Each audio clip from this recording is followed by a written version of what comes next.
ಮತ್ತೊಂದು ವರ್ಷ ಕಾಲನ ಗರ್ಭದಲ್ಲಿ ಕಳೆದು ಹೋಗ್ತಾ ಇದೆ. ಇನ್ನು 3 ದಿನ ಕಳೆದ್ರೆ 2026ಕ್ಕೆ ಜಗತ್ತು ಕಾಲಿಡ್ತಾ ಇದೆ. ಇದೇ ಹೊತ್ತಲ್ಲಿ ಈ ವರ್ಷ ಅಂದ್ರೆ 2025ರಲ್ಲಿ ಕೇಂದ್ರದ ಮೋದಿ ಸರ್ಕಾರ ಹೊಸ ಭಾರತ ಕಟ್ಟುವ ನಿಟ್ಟಿನಲ್ಲಿ ತೆಗೆದುಕೊಂಡಂತಹ ನಿರ್ಧಾರಗಳು, ಯೋಜನೆಗಳು ಯಾವುದು ಅನ್ನೋದನ್ನ ಬನ್ನಿ ತೋರಿಸ್ತೀವಿ.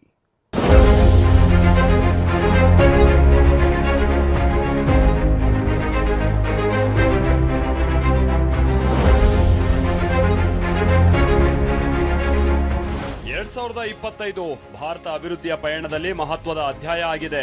ರೈಲು, ರಸ್ತೆ, ವಿಮಾನಯಾನ, ಬಂದರು, ಮೆಟ್ರೋ, ಡಿಜಿಟಲ್ ಸಂಪರ್ಕ, ಮೂಲಸೌಕರ್ಯ ಹೀಗೆ ಪ್ರತಿಯೊಂದು ಕ್ಷೇತ್ರದಲ್ಲೂ ಭಾರತದ ಕನಸುಗಳು ರೂಪುಗೊಂಡ ವರ್ಷ.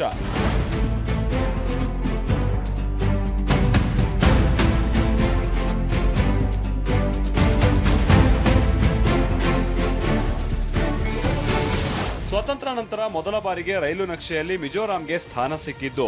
ಬೈರಾಬಿ ಮತ್ತು ಸೈರಾಂಗ್ ನಡುವಿನ 51 ಕಿಲೋಮೀಟರ್ ರೈಲು ಮಾರ್ಗ ನಿರ್ಮಾಣಕ್ಕೆ ಕೇಂದ್ರದ ಮೋದಿ ಸರ್ಕಾರ 8,000 ಕೋಟಿ ರೂಪಾಯಿ ಖರ್ಚು ಮಾಡಿತ್ತು.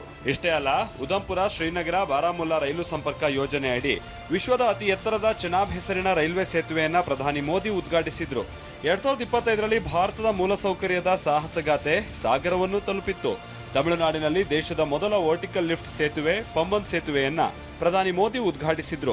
ಅಷ್ಟೇ ಅಲ್ಲ, ನಮೋ ಭಾರತ್ ರ್ಯಾಪಿಡ್ ರೈಲ್ ಅಂತ ಕರೆಯಲ್ಪಡುವ ಬಿಹಾರದ ಮೊದಲ ಒಂದೇ ಮಾತ್ರಂ ರೈಲನ್ನ ಪ್ರಾರಂಭಿಸಲಾಗಿದ್ದು, ಇದು ಬಿಹಾರದ ಜಯನಗರದಿಂದ ಪಾಟ್ನಾಗೆ ಇದ್ದಂತ ಸಮಯವನ್ನ 8 ಗಂಟೆಯಿಂದ 5 ಗಂಟೆಗೆ ಇಳಿಸುತ್ತದೆ. ಇನ್ನು ಯಾವುದೇ ರೀತಿಯ ಹವಾಮಾನ ಇದ್ರೂ ಜನರಿಗೆ ಅನುಕೂಲವಾಗುವ ಝೆಡ್ ಮೋರ್ ಸುರಂಗ ಮಾರ್ಗವನ್ನ ನಿರ್ಮಿಸಲಾಗಿದ್ದು, ಇದು ಸೋನಾಮಾರ್ಗ್, ಲಡಾಖ್ಗೆ ಸಂಪರ್ಕವನ್ನ ಕಲ್ಪಿಸುತ್ತೆ. ಜೊತೆಗೆ ಜಮ್ಮುವಿನಿಂದ ಶ್ರೀನಗರಕ್ಕೆ ಮೊದಲ ಬಾರಿ ಒಂದೇ ಭಾರತ್ ಎಕ್ಸ್ಪ್ರೆಸ್ ರೈಲಿಗೆ ಪ್ರಧಾನಿ ಮೋದಿ ಹಸಿರು ನಿಶಾನೆಯನ್ನ ತೋರಿಸಿದ್ರು. ಜೊತೆಗೆ ದೆಹಲಿ ಮೀರತ್ ನಡುವೆ 82 ಕಿಲೋಮೀಟರ್ ಉದ್ದದ ರ್ಯಾಪಿಡ್ ರೈಲು ಕಾರಿಡಾರ್ ಅನ್ನು ಉದ್ಘಾಟನೆ ಮಾಡಿದ್ರು.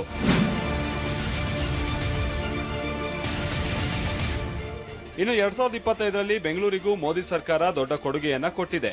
ಬೆಂಗಳೂರಿನ ಆರ್ವಿ ರಸ್ತೆಯಿಂದ ಬೊಮ್ಮಸಂದ್ರದವರೆಗೂ ಒಟ್ಟು 19 ಕಿಲೋಮೀಟರ್ ಉದ್ದದ ಮೆಟ್ರೋ ಹಳಿ ಮಾರ್ಗವನ್ನ ಪ್ರಧಾನಿ ಮೋದಿ ಉದ್ಘಾಟಿಸಿದ್ರು.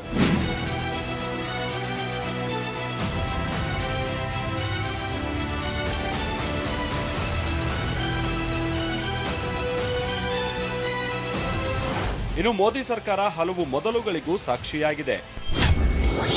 ಛತ್ತೀಸ್ಗಢದ ನಕ್ಸಲ್ ಪೀಡಿತ ಅಂಬಾಘರ್ ಚೌಕಿ ಜಿಲ್ಲೆಯ 17 ಹಳ್ಳಿಗೆ ಸ್ವಾತಂತ್ರ್ಯ ನಂತರ ಮೊದಲ ಬಾರಿ ವಿದ್ಯುತ್ ಸಂಪರ್ಕವನ್ನ ಕಲ್ಪಿಸಲಾಗಿದ್ದು 540 ಕುಟುಂಬಗಳು ಬೆಳಕು ಕಂಡಿವೆ. ಛತ್ತೀಸ್ಗಢದ ಬಿಜಾಪುರ ಜಿಲ್ಲೆ ಕೊಂಡಪಲ್ಲಿ ಗ್ರಾಮದಲ್ಲಿ ಮೊದಲ ಬಾರಿ ಮೊಬೈಲ್ ಟವರ್ ಸ್ಥಾಪನೆ ಮಾಡಲಾಗಿದೆ. ಅಷ್ಟೇ ಅಲ್ಲ, ಸ್ವಾತಂತ್ರ್ಯ ನಂತರ ಮೊದಲ ಬಾರಿಗೆ ಮಹಾರಾಷ್ಟ್ರದ ಗಡ್ಚಿರೋಲಿ ಜಿಲ್ಲೆಯ ಕಟೇಜರಿ ಗ್ರಾಮಕ್ಕೆ ಬಸ್ ಸೌಲಭ್ಯವನ್ನ ಕಲ್ಪಿಸಿರುವಂತದ್ದು ಮೋದಿ ಸರ್ಕಾರದ ಸಾಧನೆಯಾಗಿದೆ.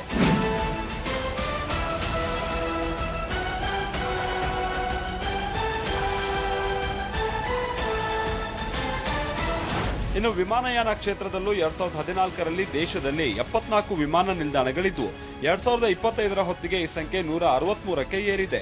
2047ರಲ್ಲಿ ಭಾರತ ಸ್ವಾತಂತ್ರ್ಯಗೊಂಡು 100 ವರ್ಷ ತುಂಬುತ್ತಿದ್ದು ವಿಮಾನ ನಿಲ್ದಾಣಗಳ ಸಂಖ್ಯೆಯನ್ನ 400ಕ್ಕೆ ಏರಿಸುವ ಗುರಿಯನ್ನ ಹೊಂದಲಾಗಿದೆ. 2025 ಇದು ಕೇವಲ ಒಂದು ವರ್ಷವಲ್ಲ, ಇದು ನವ ಭಾರತ ಕಟ್ಟು ವರ್ಷವಾಗಿದೆ. Bureau report, TV9.